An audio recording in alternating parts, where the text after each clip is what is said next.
Sorena murak buah kadu jeung bapa petikna ngulub suuk jang nyampakeun mai caroge. Tai teh isuk-isuk di mimitian ku mumuluk heula ce. Biasa we teh menu nama nog dadar jeung sepan waluh gede. Dibaturan we ku sambal pecel. Saki oge alhamdulillah meuni nikmat dahar teh. Tadina marek diangeun da ieu teh waluh teh ngan inget boga sambal pecel. Ari bek teh heueuh geuning meningeunah cocok dihuapkeunna teh. Tai teh yang ka sorena aya bapa ngagorowan. Pajar teh si Uput geus balik ngaji can ka dieu hayo cenah urang murak kadu. Atuh puguh we urang teh haripet buburu disampeurkeun. Ari peten ieu keur maretikan suuk wa iten oge. Iye, cinta ari bapa ti mana bawa kadu loba kieu. Sok cenah ka dieu pidan arek manu dibelah. Cinta ieu pan cakangna koneng ari pek teh heueuh pati buka teh meningeunah legit lumer. Jauh cenah ila lakon kadu teh. Nah, asa make jauh emang ti mana cing teh Pak? Pajarkeun teh cenah ti kadu panak euy. Pantesan atuh tadi teh isuk-isuk teh minjem motor rek neang ieu nya. Tuh murak deui anu cangkangna hejo naeun cenah. Tapi beda ieu rasana teh jeung nu tadi, ieu rada cawek kurang lembut. Ngeunaan anu mimiti tapi it's okay lah ige ngeunah. Heueuh atuh puguh we da ngeunah da haratis. Bedul ieu sampe meuni baradag kieu. Heueuh pan cantik kadu panak tos kadisakeun kebon sampe teu niat-niat arek neang kadu. Mantuan metikan suuk sakedeung beuteun ieu meunang can ulina. Menang ngeuman tadi teh urang langsung we kulub ayeuna mah. Jang nyampakeun si Aa keur jalan cenah balik ayeuna. Sabar rame teh cenah ngahajat teu dipanen kabeh basa kamari teh. Nyaeta ngagehan jang si Aa jang Cikokom jeung jang Umi Haji. Matakan teu diical sadayana kamari teh cenah. Heueuh yang kaasaan meureun ku anak minantuna anu jarau. Sakalian we teh rek nyaung da eueuh sangu geuning. Biasana mah sok sore keneh balikna teh ena mah jam 10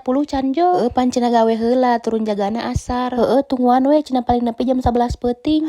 Kuat sare heula ieu mah. Tapi ieu teh ngamarena si lalauk ame engke pas jol kari ngagoreng.